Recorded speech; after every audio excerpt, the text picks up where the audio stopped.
오늘 밤에도 하나님의 은혜가 저 여러분에게 함께하기를 기원합니다. 10장까지 솔로몬은 어떤 왕이었습니까? 솔로몬은 어떤 왕이었죠? 솔로몬은 하나님을 사랑하는 왕이었습니다. 그리고 아버지 다윗의 법도를 행하는 왕이었습니다. 하나님의 백성을 잘 다스리기 위한 지혜를 구하던 그런 왕입니다. 하나님께서도 솔로몬을 사랑하셨습니다. 솔로몬이 구하지 않은 부귀와 영화도 주셨습니다. 솔로몬 시대에는 귀한 것이 없을 정도로 모든 것이 흔했고 모든 것이 풍족했습니다. 그리고 오늘 11장입니다. 11장은 이렇게 시작합니다. 솔로몬 왕이 바로의 딸 외에 이방의 많은 여인을 사랑하였으니 곧 모압과 암몬과 에돔과 시돈과 헷 여인이라. 솔로몬은 한 여인만 사랑한 왕이 아니었습니다. 1절 말씀에 있는 것처럼 많은 여인을 사랑한 왕이었습니다. 자, 이건 잘하는 걸까요? 잘못하는 걸까요? 잘못하는 것이었습니다.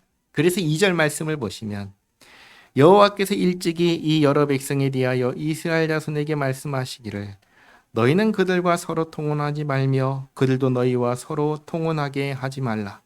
그들이 반드시 너희의 마음을 돌려 그들의 신들을 따르게 하리라 하셨으나 솔로몬이 그들을 사랑하였더라. 이게 신명기에 나오는 말씀인데 신명기 7장 3절에서 4절 말씀입니다. 같이 한번 읽어보겠습니다. 또 그들과 혼인하지도 말지니 내 딸을 그들의 아들에게 주지 말 것이요 그들의 딸도 내 며느리로 삼지 말 것은 그가 내 아들을 유혹하여 그가 여호와를 떠나고 다른 신들을 섬기게 함으로 여호와께서 너희에게 진노하사 갑자기 너희를 멸하실 것임이니라. 아멘. 하나님께서 하나님을 섬기지 않는 사람과 혼인하지 말라고 하셨습니다. 근데 그 이유가 뭐라고 하셨죠? 하나님을 떠나 다른 신을 섬기게 할 것이기 때문이라고 하셨습니다. 실제로 예수님을 믿지 않는 사람과 결혼해서 교회를 떠난 사람이 있습니다. 몇 주 전에 장로님과 전도하러 나가서 만난 분인데 이분은 남자분이세요. 이분은 결혼했는데 아내 집안이 불교 집안이라서 결혼한 그때부터 지금까지 지금 80이 넘으셨거든요. 지금까지 교회를 떠났다고 하셨습니다. 그런데 한번 생각해 보시기 바랍니다. 예수님을 믿는 것은 사소한 일일까요? 믿어도 그만, 안 믿어도 그만인 일일까요? 그렇지 않습니다. 이것은 생명이 달린 일입니다. 우리의 미래가 달린 일입니다. 그렇게 사소하게 가볍게 생각할 수가 없는 일입니다. 우리가 왜 예수님을 믿어야 합니까? 죄 때문입니다. 죄 때문이에요. 죄가 우리를 노예처럼 지배하고 있기 때문입니다. 죄가 우리를 영원한 지옥의 형벌에 들어가게 하기 때문입니다. 이 죄의 문제를 해결해야 하는데 죄의 문제를 해결하는 방법이 뭐가 있습니까? 없습니다. 죄의 문제 해결하는 방법 딱 하나 있죠. 벌 받는 것밖에 없습니다. 그런데 벌이 뭐죠? 영원한 지옥의 형벌입니다. 그러니까 우리는 그 벌을 받아서 내가 알아서 책임지고 해결하겠다가 안 되는 것입니다. 하나님께서는 그런 우리를 불쌍히 여기시고 우리를 긍휼히 여기셔서 구원하기 위해 아들 예수님 보내주셨습니다. 누구든지 예수님 믿으면 구원하겠다 약속하셨습니다. 예수님께서 십자가에서 우리가 받아야 할 죄벌을 대신 다 받으셨습니다.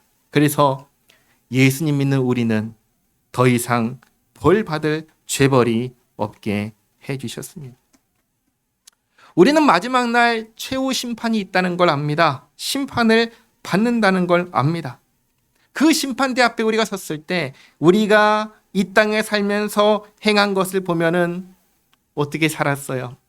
먼지 안 나오는 게 있나요? 주님 앞에 죄 짓지 않은 날들이 있나요? 없지요. 우리는 죄를 범했기 때문에 벌 받아야 됩니다. 하지만 우리가 받을 벌을 누가 받으셨어요? 예수님께서 대신 받아 주셨습니다. 그래서 마지막 날 심판대 앞에서 우리는 무엇이 드러나요? 벌 받을 것이 없다, 사함 받았다라는 것이 드러나게 됩니다. 그리고 우리는 예수님과 함께 천국에 들어가게 되는 겁니다. 그렇지만 예수님을 믿지 않는 자는 예수님께서 대신 담당하신 그 구원의 은혜를 받을까요? 못 받을까요? 못 받는 거죠. 왜 못 받아요? 안 믿으니까. 안 믿으니까. 그러면 자기의 죄의 형벌을 스스로 담당해야 합니다. 그럼 어디로 가요? 지옥으로 가는 것이죠. 예수님을 믿고 안 믿고는 이렇게 우리의 미래를 천국이냐 지옥이냐를 결정하는 것이기 때문에 중요하고 심각한 문제입니다. 결코 믿어도 되고 뭐 믿기 싫으면 안 믿어도 되지 이렇게 생각할 문제가 아닌 겁니다. 그리고 예수님을 믿지 않는 사람과의 결혼은 우리를 어디로 이끌 수가 있어요? 우리를 예수님에게서 떠나게 할 수 있는 겁니다. 예수님을 떠나면 그래서 끝까지 회개하지 않고 돌아오지 않고 가면 어떻게 돼요? 망하는 거죠. 영원한 멸망에 이르게 되는 겁니다. 그래서 하나님께서 하지 말라고, 믿지 않는 사람과 결혼하지 말라고 하신 겁니다. 괜히 이방인이니까 민족이 다르니까 결혼하지 말라, 그게 아닌 겁니다. 그런데 솔로몬은 어떻게 했어요? 하나님을 섬기지 않는 사람과 결혼했습니다. 몇 명의 아내를 뒀다고 하지요? 3절 말씀 보시면 왕은 후궁이 700명이요 첩이 300명이라. 후궁이 700명이고 첩이 300명입니다. 1000명이나 되는 아내를 둔 겁니다. 그리고 이 여인들이 하나님을 섬기는 사람이었다고 하나요? 성경은 아니라고 합니다. 그래서 이어지는 말씀이 그의 여인들이 왕의 마음을 돌아서게 하였더라. 하나님을 사랑했던 솔로몬을 유혹해서 하나님을 떠나게 만들었습니다. 자, 이 부분을 오늘 자세히 설명합니다. 4절에 솔로몬의 나이가 많을 때, 솔로몬이 나이가 많아졌을 때입니다. 신앙은 젊었을 때에만 잘하고 좋으면 되는 게 아니라는 겁니다. 신앙은 끝까지 좋아야 됩니다. 끝까지 하나님을 사랑하고 끝까지 이 믿음을 지켜야 하는 겁니다. 솔로몬이 나이가 많을 때 그의 여인들이 그의 마음을 돌려 다른 신들을 따르게 하였으므로 왕의 마음이 그의 아버지 다윗의 마음과 같지 아니하여 그의 하나님 여호와 앞에 온전하지 못하였으니 이는 시돈 사람의 여신 아스타롯을 따르고 암몬 사람의 가증한 밀곰을 따름이라. 솔로몬이 여호와의 눈앞에서 악을 행하여 그의 아버지 다윗이 여호와를 온전히 따름같이 따르지 아니하고 모압에 가증한 그못을 위하여 예루살렘 앞 산에 산당을 지었고 또 암몬 자손의 가증한 몰록을 위하여 그와 같이 하였으며 그가 또 그의 이방 여인들을 위하여 다 그와 같이 한지라. 그들이 자기의 신들에게 분향하며 제사하였더라. 이방 신들에게 하는 제사 가운데는 어떤 일들도 있는 줄 아세요? 사람을 제물로 바치는 인신제사도 있었습니다. 자기의 자녀를 불살라 신에게 바치는 일도 있었다는 겁니다. 신명기 12장 31절 말씀인데 같이 한번 읽겠습니다. 내 하나님 여호와께는 내가 그와 같이 행하지 못할 것이라. 그들은 여호와께서 꺼리시며 가증히 여기시는 일을 그들의 신들에게 행하여 심지어 자기들의 자녀를 불살라 그들의 신들에게 드렸느니라. 아멘. 하나님께서 가증히 여기시고 꺼리시는 일이 어디에서 일어났습니까? 솔로몬이 세워준 우상의 산당에서 일어났습니다. 근데 우상의 산당을 어디에 세웠죠? 예루살렘 앞산에 세웠습니다. 하나님께서 계신 그 성전 앞에 있는 산에다가 우상의 산당을 세운 겁니다. 하나님께서 미워하시는 일이 일어나는데 솔로몬은 그것을 막지 않습니다. 오히려 이방 여인들이 자기 신들에게 제사할 수 있도록 그렇게 합니다. 하나님을 사랑했고 다윗의 길을 따랐던 솔로몬 왕이 이렇게 변했습니다. 이제 그는 하나님 앞에서 악을 행하기 시작합니다. 여기서 중요한 말씀을 드리겠습니다. 우리의 믿음은 우리의 삶에서 분명하게 드러납니다. 믿음이 있는 사람과 믿음이 없는 사람은 그 삶의 방향에서 완전하게 다릅니다. 물론 믿는 사람도 죄를 범할 수 있습니다. 넘어질 수 있습니다. 그러나 하나님을 사랑하고 하나님 말씀에 순종하는 방향으로 살아갑니다. 이 방향으로 살아가려고 몸부림칩니다. 다윗도 그랬어요. 다윗도 넘어졌지만 회개하고 돌이켜 다시금 하나님 말씀에 순종하는 삶을 살려고 했습니다. 솔로몬도 젊었을 때는 그렇게 했습니다. 하나님 말씀에 순종하고 하나님을 사랑하고 그랬습니다. 그러나 지금은 달라졌습니다. 하나님을 떠나자 우상을 위한 산당을 세우고 하나님 앞에서 죄를 범하기 시작합니다. 9절에 솔로몬이 마음을 돌려 이스라엘의 하나님 여호와를 떠나므로 여호와께서 그에게 진노하시니라.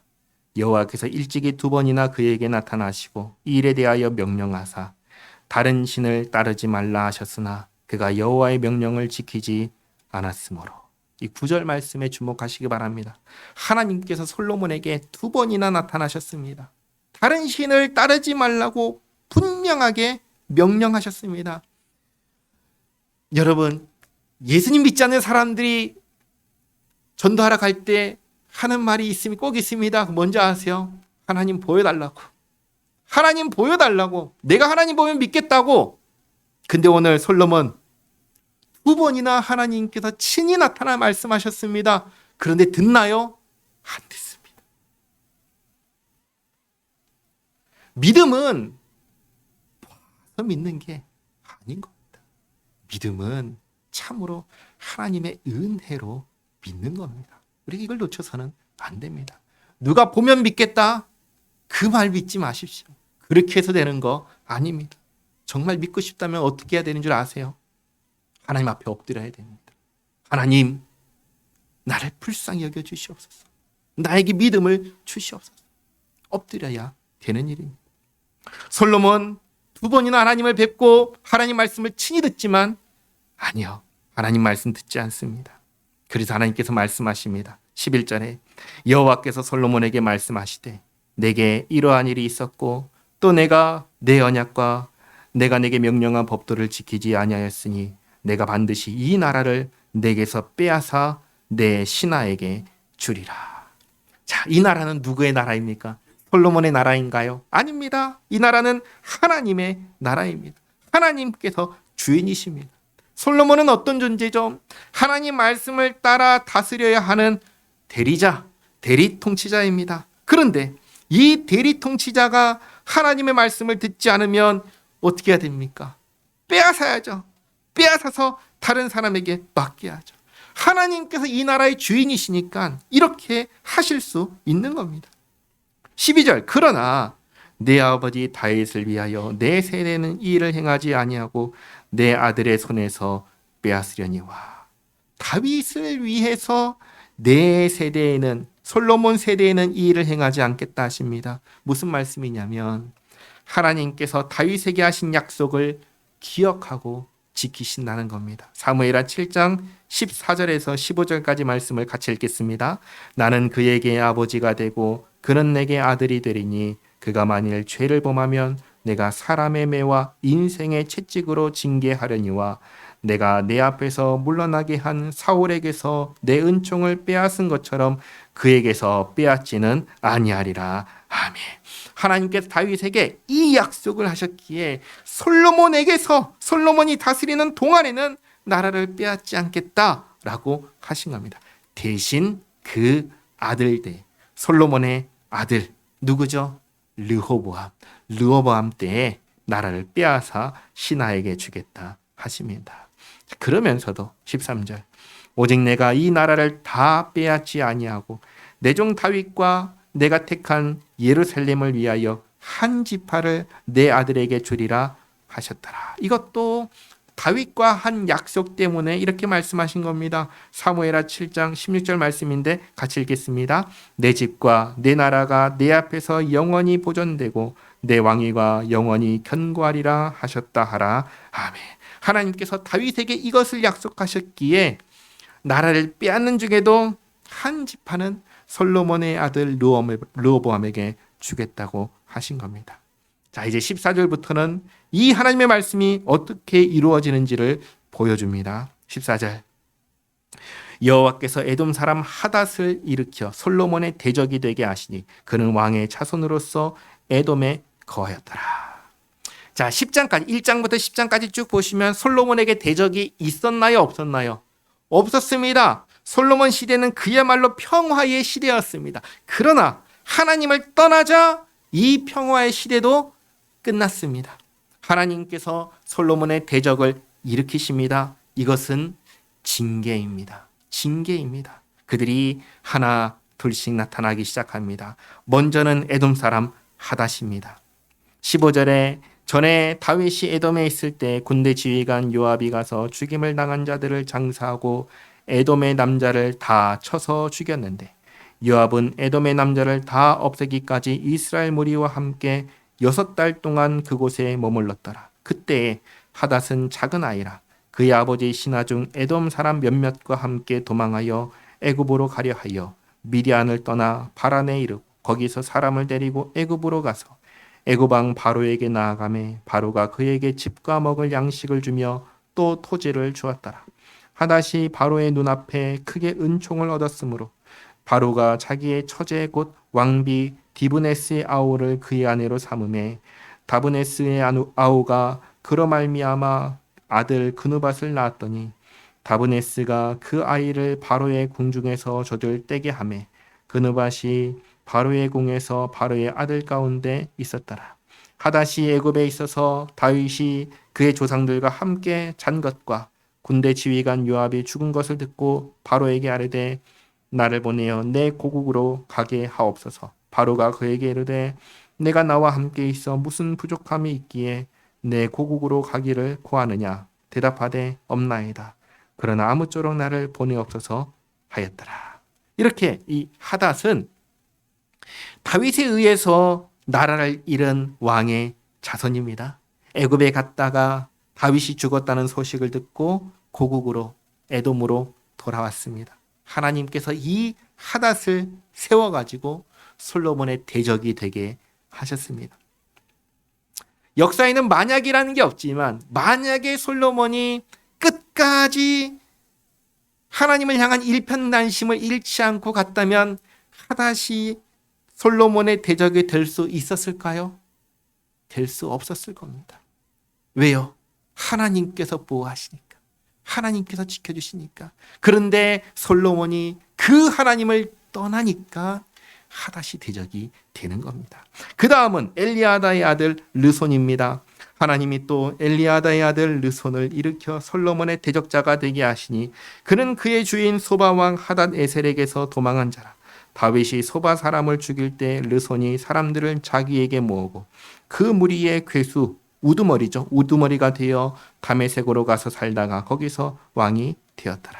르손은 과거에 다윗이 소바를 공격할 때 도망가서 자기 세력을 키웠던 사람입니다. 이 사람은 나중에 다메섹의 왕이 되었습니다. 25절 솔로몬이 일평생에 하닷이 끼친 환난 외에 르손이 수리아 왕이 되어 이스라엘을 대적하고 미워하였더라. 이렇게 하닷과 르손이 솔로몬 시대에 이스라엘을 대적합니다. 그리고 26절입니다. 하나님께서 나라를 빼앗아 너의 신하에게 주겠다고 하셨습니다. 그 신하가 누구인지 알려주십니다. 26절에 솔로몬의 신하 느바스의 아들 여로보암이 또한 손을 들어 왕을 대적하였으니 그는 에브라임 족속인 스레다 사람이요 그의 어머니의 이름은 스루아이니 과부더라. 그가 손을 들어 왕을 대적하는 까닭은 이러하니라. 솔로몬이 밀로를 건축하고 그의 아버지 다윗의 성읍이 무너진 것을 수축하였는데 이 사람 여로보암은 큰 용사라. 솔로몬이 이 청년의 부지런함을 보고 세워 요셉 족속의 일을 감독하게 하였더니. 자, 여기까지만 보면은 여로보암이 솔로몬을 대적할 이유가 있어 보이나요? 없어 보이나요? 없지요. 솔로몬이 이 사람 참 괜찮다 해가지고 요셉 족속의 일을 감독하는 감독관으로 세웠습니다. 여기에는 어떤 원망할 일도 불평할 일도 없습니다. 그런데 29절에 보면 그 즈음에 여로보암이 예루살렘에서 나갈 때 실로 사람 선지자 아이야가 길에서 그를 만나니 아이야가 새 의복을 입었고 그 두 사람만 들에 있었더라. 여로보암이 예루살렘에서 나가서 길에서 선지자 아이야를 만납니다. 아이야가 자기가 입은 새 옷을 잡아 12조각으로 찢고 여로보암에게 이르되 너는 10조각을 가지라. 이스라엘의 하나님 여호와의 말씀이 내가 이 나라를 솔로몬의 손에서 찢어 빼앗아 10지파를 내게 주고 오직 내 종 다윗을 위하고 이스라엘 모든 지파 중에서 택한 성읍 예루살렘을 위하여 한 지파를 솔로몬에게 주리니. 이렇게 해서 10개의 지파는 여로보암에게 주고 한 개는 솔로몬에게 주겠다고 하십니다. 이 한 개 지파는 나중에 보시면 베냐민입니다. 베냐민 지파를 주셨다는 것을 알 수 있습니다. 유다 지파는 아닙니다. 왜 그렇죠? 솔로몬이 유다 지파거든요. 자기 지파인데 자기 지파에게 자기 지파를 준다는 건 말이 안 되죠. 베냐민 지파를 주셨습니다. 자, 그리고 왜 하나님께서 이스라엘을 찢어서 10개 지파를 여로보암에게 주시는지 이유를 알려주십니다. 그 이유가 뭐냐? 33절. 이는 그들이 나를 버리고 시돈 사람의 여신 아스타롯과 모압의 신 그모스와 암몬 자손의 신 밀곰을 경배하며 그의 아버지 다윗이 행함같이 아니하여 내 길로 행하지 아니하며 나 보기에 정직한 일과 내 법도와 내 율례를 행하지 아니함이니라. 쉽게 말해 하나님을 버렸기 때문이다. 다윗의 길로 행하지도 않았기 때문이다. 하나님 말씀에 순종하지 않았기 때문이다 말씀하십니다. 그러나 내가 택한 내 종 다윗이 내 명령과 내 법도를 지켰으므로 내가 그를 위하여 솔로몬의 생전에는 온 나라를 그의 손에서 빼앗지 아니하고 주관하게 하려니와. 이게 앞에서 다윗과 한 약속 때문이라고 보았습니다.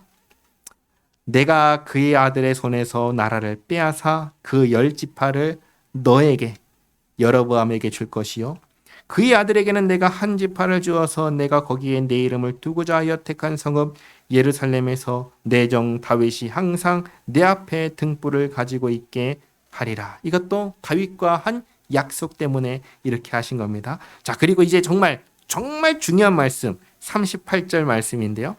내가 너를 취하리니 너는 내 마음에 원하는 대로 다스려 이스라엘 위에 왕이 되되 내가 만일 내가 명령한 모든 일에 순종하고 내 길로 행하며 내 눈에 합당한 일을 하며 내 종 다윗이 행함같이 내 율례와 명령을 지키면 내가 너와 함께 있어 내가 다윗을 위하여 세운 것 같이 너를 위하여 견고한 집을 세우고 이스라엘을 내게 주리라. 하나님께서 여로보암에게 엄청난 약속을 하십니다. 하나님께서 다윗을 위하여 견고한 집을 세우신 것처럼 여로보암을 위해서도 견고한 집을 세워주겠다 하신 겁니다. 이 말씀이 얼마나 파격적인 말씀인지를 생각해야 됩니다.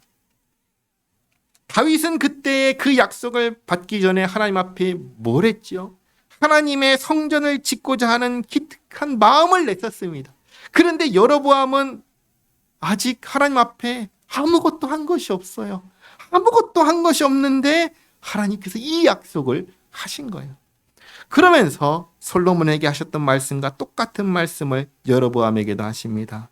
내 명령에 순종해라. 내 길로 행해라. 내 눈에 합당한 일을 해라. 다윗처럼 율례와 명령을 지켜라. 이건 너무나 당연한 말씀입니다. 왜 그렇죠? 하나님의 나라를 다스리는 대리 통치자니면 당연히 해야 하는 일입니다. 그리고 그게 대리 통치자가 아니더라도 하나님의 백성이라면 너무나 당연한 것을 말씀하신 것이죠.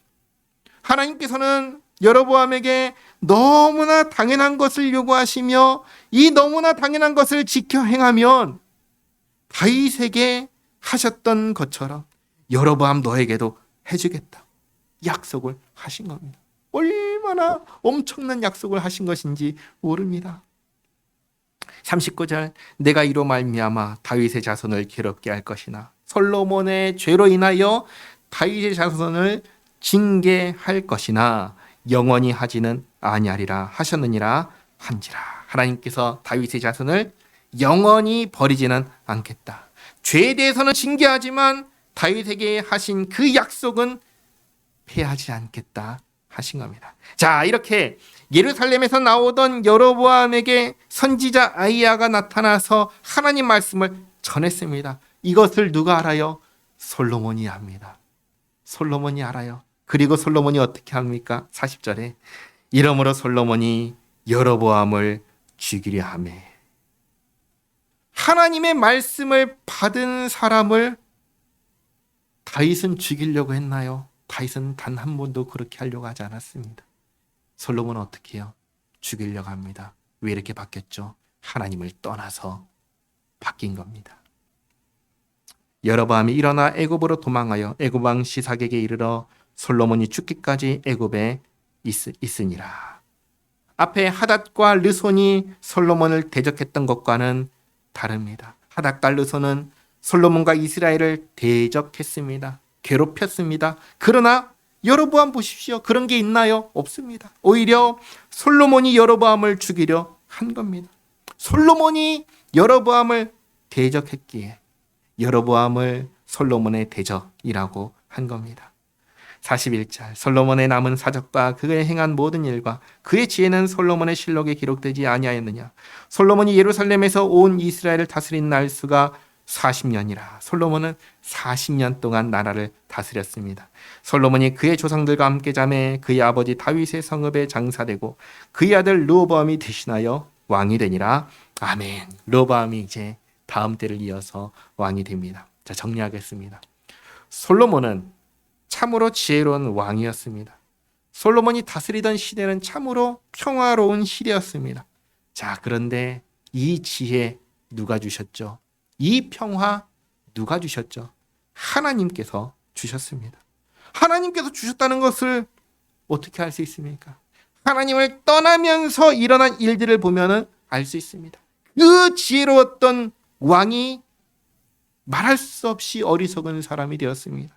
그 평화로웠던 시대가 끝나고 대적이 하나 둘씩 일어나기 시작합니다. 어느 때부터 이렇게 됐죠? 하나님을 떠났을 때부터. 하나님을 떠났을 때. 솔로몬은 그러면 하나님을 왜 떠났습니까? 그 시작이 뭐였죠? 하나님께서 하지 말라고 하셨던 것을 했기 때문입니다. 그게 뭐였죠? 많은 아내를 두는 것.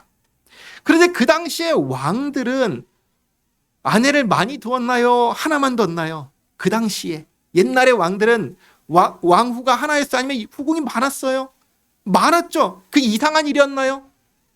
아니었습니다. 옛날에는 그게 당연한 일들이었어요. 그러니까 당시의 왕이라면 얼마든지 할 수 있는 일이라고 생각했을 수 있다는 겁니다. 이게 전혀 문제가 안 된다고 생각했을 수 있다는 겁니다. 그러나 실제는 어떤가요? 하나님께서 금하신 일이지만 그 당시 사회는, 그 당시 세상은 다 그렇게 하니까 이게 뭐가 문제가 되겠어 라고 하면서 했지만 그게 실제로 문제가 됐나요? 안 됐나요? 됐다는 거예요. 진짜 문제가 됐다는 거예요. 어떻게 문제가 됐습니까? 그 괜찮을 거야 라고 생각했던 그 생각 하나가 솔로몬은 어떻게 만들었어요? 타락하게 만들었다는 사실이에요. 그러니 오늘 한 가지 기억하시기 바랍니다. 하나님 말씀 가운데 하나라도 사소한 것이 있을까요? 그런 건 없다는 사실입니다. 지키지 않아도 되는 것은 없습니다. 하나님 말씀을 철저하게 지킬 때 그것은 결국 뭘 지키는 것인 줄 아세요? 우리의 마음을, 우리의 생명을 지키는 것이 됩니다. 이것을 잊지 마시기 바랍니다. 기도하겠습니다. 하나님 아버지, 하나님을 사랑했던 솔로몬도, 다윗의 길로 갔던 솔로몬도 자기 소견에 옳은 대로 행할 때 이렇게 될 수 있음을 깨닫습니다. 하나님 말씀을 지키는 것이 우리의 생명을 지키는 길임을 깨닫습니다. 늘 삶의 기준을 주님 말씀에 두게 하옵소서. 하나님께서 금하신 일은 하지 않게 하시고 하나님께서 하라 하신 일은 힘써 행하게 하옵소서. 그렇게 좌로나 우로나 흔들리지 않고 주님 편에 서서 주님과 함께 살아가는 저희 모두가 되게 하옵소서. 예수님의 이름으로 기도하옵나이다. 아멘.